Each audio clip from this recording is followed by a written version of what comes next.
नमस्कार दोस्तों, स्वागत है आपका हमारे YouTube चैनल में। आज की इस वीडियो में हम वैशाख मास की महात्म्य कथा अध्याय 4 का पाठ करेंगे।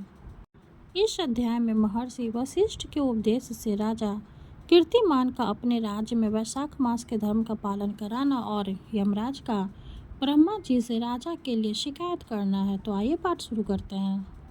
मिथिलापति ने पूछा, ब्राह्मण, जब वैशाख मास के धर्म अतिशय सुलभ पुण्य राशि प्रदान करने वाले भगवान विष्णु के लिए प्रीतिकारक चारों पुरुषार्थों की तत्काल सिद्धि करने वाले सनातन और वेदोक्त है, तब संसार में उनकी प्रसिद्धि कैसे नहीं हुई। सूर्यदेव जी ने कहा, राजन, इस पृथ्वी पर लौकिक कामना रखने वाले ही मनुष्य अधिक है।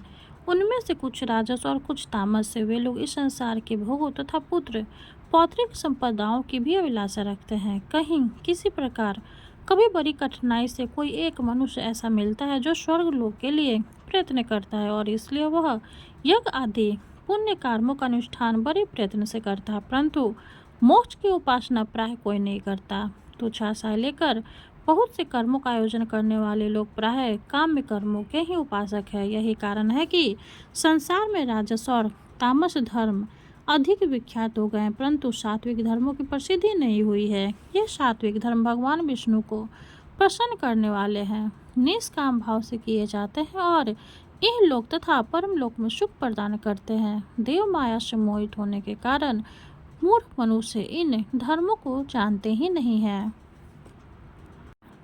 पूर्व काल की बात है, काशीपुरी में कीर्तिमान नाम से विख्यात एक चक्रवर्ती राजा थे। वे इक्ष्वाकु वंश के भूषण तथा महाराज निक के पुत्र थे। संसार में उनका बड़ा यश था। वे अपनी इंद्रियों पर और क्रोध पर विजय पा चुके थे। ब्राह्मणों के प्रति उनके मन में बड़ी भक्ति थी।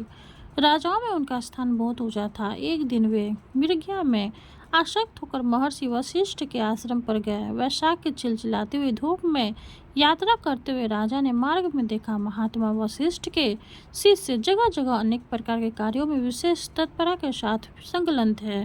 वे कहीं गौशाला बनाते थे और कहीं छाया मंडल किनारे पर झरनों के जल को रोककर स्वच्छ बावली बनाते थे। कहीं वृक्षों के नीचे बैठे हुए लोगों को वे पंखा डुलाकर हवा करते थे, कहीं ऊख देते, कहीं सुगंधित पदार्थ भेंट करते और कहीं फल देते थे। दोपहरी में लोगों को छाता देते और संध्या के समय शरबत।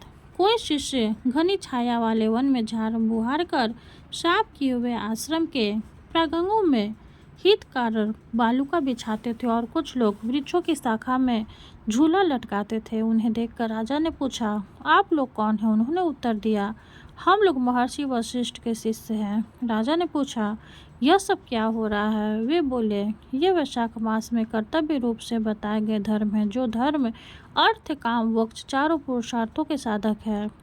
हम लोग गुरुदेव वशिष्ठ की आज्ञा से इन धर्मों का पालन करते हैं। राजा ने पुनः पूछा, इनके अनुष्ठान से मनुष्यों को कौन सा फल मिलता है? किस देवता की प्रसन्नता होती है? उन्होंने उत्तर दिया, हमें इस समय यह बताने के लिए आवश्यक नहीं है। आप गुरु जी से ही यथोचित प्रश्न कीजिए। वे महायशवी महर्षि इन धर्मों को यथार्थ रूप से जानते हैं। शिष्यों से ऐसा उत्तर पाकर राजा शीघ्र ही महर्षि वशिष्ठ के पवित्र आश्रम पर, जो विद्या और योग शक्ति से संपन्न था, गए। राजा को आते देख महर्षि वशिष्ठ मन ही मन बड़े प्रसन्न हुए। उन्होंने सेवकों सहित महात्मा राजा का विधि पूर्वक आतिथ्य सत्कार किया। जब वे आराम से बैठ गए तब गुरु वशिष्ठ से प्रसन्नता पूर्वक बोले, भगवान, मैंने मार्ग में अपने शिष्यों द्वारा परम आश्चर्यमय शुभ कर्मों का अनुष्ठान देखा, किंतु उसके संबंध में जब प्रश्न किया तब उन्होंने दूसरी कोई बात न बताकर आपके पास जाने की आज्ञा दी। उनकी आज्ञा के अनुसार मैं इस समय आपके समीप आया हूँ। मेरे मन में उन धर्मों को सुनने की बड़ी इच्छा है, अतः आप मुझसे उनका वर्णन करें।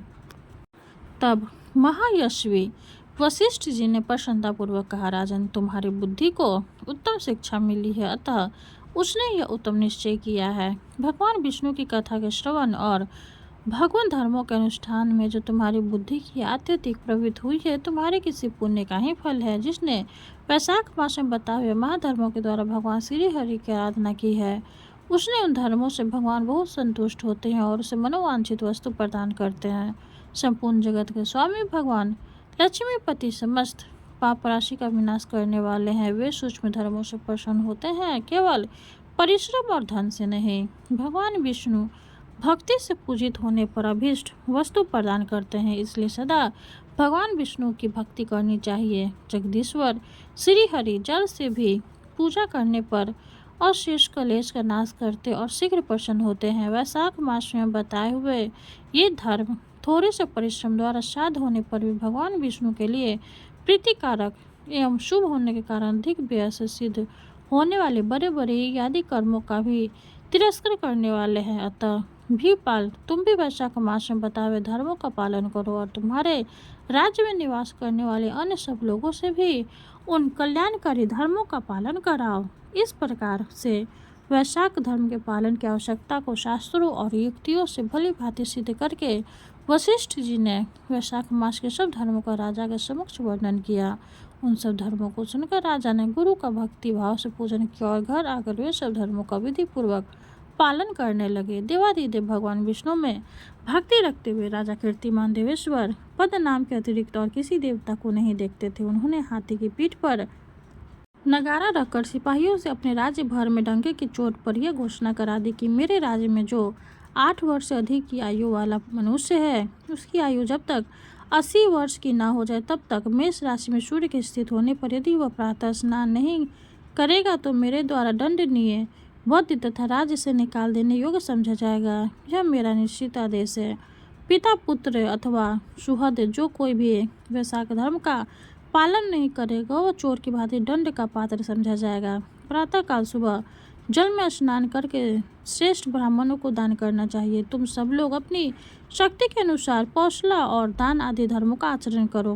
राजा कीर्तिमान ने प्रत्येक ग्राम में धर्म का उपदेश करने वाले एक एक ब्राह्मण को बसाया। 5-5 गाँव में एक एक ऐसे अधिकारी की नियुक्ति की जो धर्म का त्याग करने वाले लोगों को दंड दे सके। उस अधिकारी की सेवा में 10-10 घुड़सवार रहते थे। इस प्रकार चक्रवर्ती नरेश के शासन से सर्वत्र और सब देशों में यह धर्म का पौधा प्रारंभ हुआ और आगे चलकर खूब बड़े हुए वृक्ष के रूप में परिणत हो गया। उस राजा के राज्य में जो लोग मर जाते थे वे भगवान विष्णु के धाम में जाते थे। वहाँ के मनुष्य को विष्णु लोक की प्राप्ति निश्चित थी। एक बार वैशाख का स्नान कर लेने से मनुष्य यमराज के पास नहीं जाता। अपने धर्मानुकूल कर्म में स्थित हुए सब लोगों के विष्णु लोक में चले जाने से यमपुरी के सब नरक खाली हो गए। वहाँ एक भी प्राणी नहीं रह गया और वैशाख मास के प्रभाव से यमपुरी के मार्ग की यात्रा की ही बंद हो गई। सब मनुष्य दिव्य आकृति धारण करके भगवान के धाम में जाने लगे। देवताओं के जो लोक है वे सब भी शून्य हो गए। स्वर्ग और नरक दोनों के शून्य हो जाने पर एक दिन नारद जी ने धर्मराज के पास जाकर कहा, धर्मराज, आपके इस नरक में पहले जैसा कोलाहल नहीं सुनाई पड़ता। पहले की भांति पाप कर्मों का लेखा भी नहीं लिखा जा रहा है। चित्रगुप्त जी तो ऐसे मौन भाव से बैठे हुए जैसे कोई मुनि हो। महाराज, इसका कारण तो बताइए। महात्मा नारद के ऐसा कहने पर राजा यम ने कुछ दीनता के स्वर में कहा, नारद, इस समय पृथ्वी पर जो यह राजा राज्य करता है वह पुराण पुरुषोत्तम भगवान विष्णु का बड़ा भक्त है। उसके भय से कोई मनुष्य कभी वैशाख मास का उल्लंघन नहीं करता। उस पुण्य कर्म के प्रभाव से सभी भगवान विष्णु के परम धाम में चले जाते हैं। मुनि श्रेष्ठ, उस राजा ने इस समय मेरे लोक का मार्ग लुप्त सा रख कर दिया है। स्वर्ग और नरक दोनों को शून्य बना दिया है। अतः ब्रह्मा जी के समीप जाकर यह सब समाचार उनसे निवेदन करके तभी मैं स्वस्थ हो जाऊं। ऐसा निश्चय करके यमराज ब्रह्मा जी के लोक में गए और वहाँ बैठे हुए उन ब्रह्मा जी का दर्शन किया जिनका आश्रय ध्रुव है, जो इस जगत के बीच तथा सब लोगों के पितामह हैं और समस्त लोकपाल, दिक्पाल तथा देवता जिनकी उपासना करते हैं। ब्रह्मा जी ने यमराज को देखा और यमराज ब्रह्मा जी के आगे पृथ्वी पर गिर पड़े। फिर यमराज ने कहा, कमलासन, काम में लगाया हुआ जो पुरुष स्वामी की आज्ञा का ठीक ठाक पालन नहीं करता और उसका धन लेकर भोगता है वह काट का कीड़ा होता है। जो बुद्धिमान मनुष्य लोभवंश स्वामी के धन का उपभोग करता है वह 300 कल्पों तक निर्यत योनि रूप नरक में जाता है। जो कार्य में नियुक्त हुआ पुरुष कार्य करने में समर्थ होकर भी अपने घर में ही बैठा रहता है वह बिलाव होता है। देव, मैं आपकी आज्ञा से धर्म पूर्वक प्रजा का शासन करता आ रहा हूँ। मैं अब तक मुनियों और धर्मशास्त्रों की कथा अनुसार पुण्य आत्मा को पुण्य के फल और पाप आत्मा को पाप के फल संयुक्त किया करता था, परंतु अब आपकी आज्ञा का पालन करने में असमर्थ हो गया हूँ। कीर्तिमान के राज्य में सब लोग वैशाख मासोक्त पुण्य कर्मों का अनुष्ठान करके पितरों और पितामहों के साथ वैकुंठ धाम में चले जाते हैं। उनके मरे हुए पिता और मातामह आदि भी विष्णु लोक में चले जाते हैं। इतना ही नहीं, पत्नी के पिता, ससुर आदि भी मेरे लेख को मिटाकर विष्णु लोक में चले जाते हैं। देव,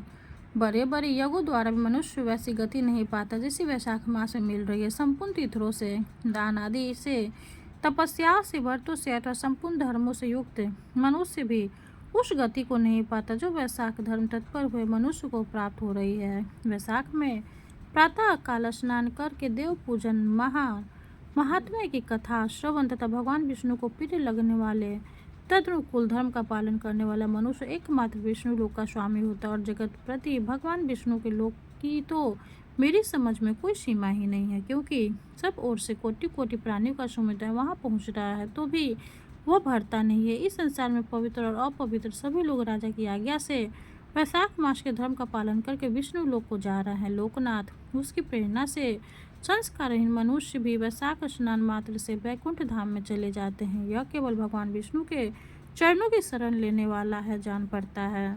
वह समस्त संसार को विष्णु लोक में पहुंचा देगा। जो पुत्र धर्म, अर्थ, काम और मोक्ष के प्रतिकूल चलता है वह पृथ्वी पर माता के पेट से पैदा हुआ रोग है। वह अधम पुरुष अपनी माता का घात करने वाला कहा जाता है। किंतु राजा कीर्तिमान की माता और उसकी पत्नी का पुण्य संसार में विख्यात है। उसकी माता एकमात्र वीर जननी है और वह राजा निश्चय संसार में बहुत बड़ा वीर है। जिस प्रकार कीर्तिमान मेरी लिपि को मिटाने में उद्धत हुआ है, ऐसा उद्धव पुराणों में और किसी का नहीं सुना गया है। भगवान विष्णु की भक्ति में तत्पर हुए राजा कीर्तिमान के सिवा दूसरे ऐसे किसी को मैं नहीं जानता जो डंका बजाकर घोषणा करते हुए लोगों को ऐसी प्रेरणा देता हो और मेरे लोग के मार्ग को विलुप्त करने की चेष्टा करता रहता हो।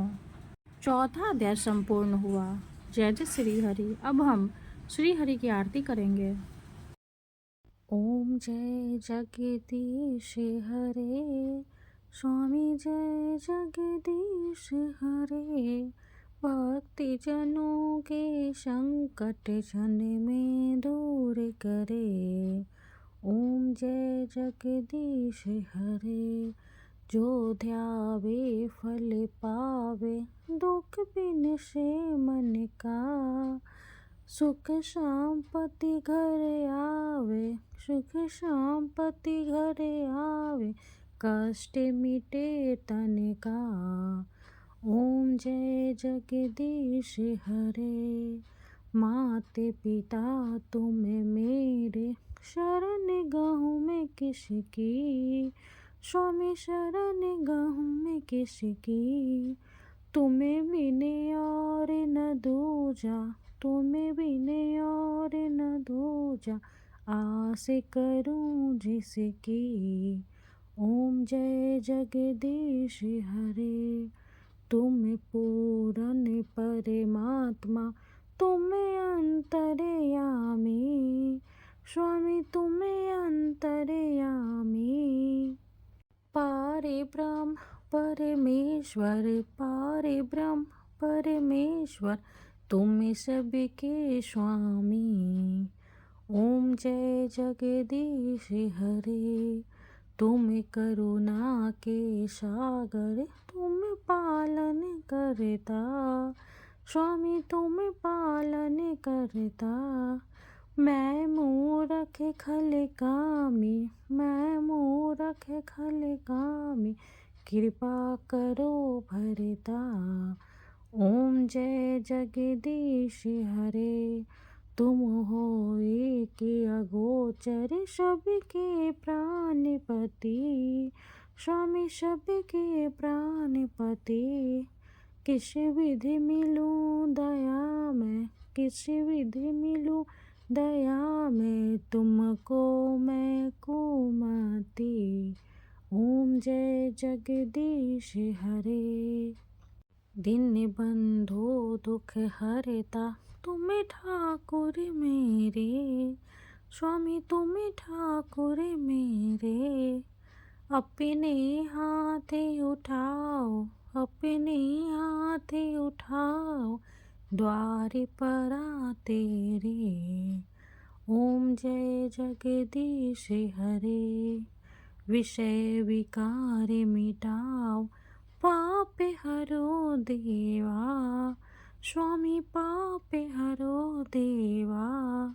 श्रद्धा भक्ति बढ़ाओ, श्रद्धा भक्ति बढ़ाओ, संतन की सेवा। ओम जय जगदीश हरे। तन मन धन और संपत्ति सब कुछ है तेरा। स्वामी सब कुछ है तेरा। तेरा तुझको अर्पण, तेरा तुझको अर्पण, क्या लागे मेरा। ओम जय जगदीश हरे। जगदीश्वर जी की आरती जो कोई नर गावे। स्वामी जो कोई नर गावे। कहते शिवानंद स्वामी, भजते शिवानंद स्वामी, मन वांछित फल पावे।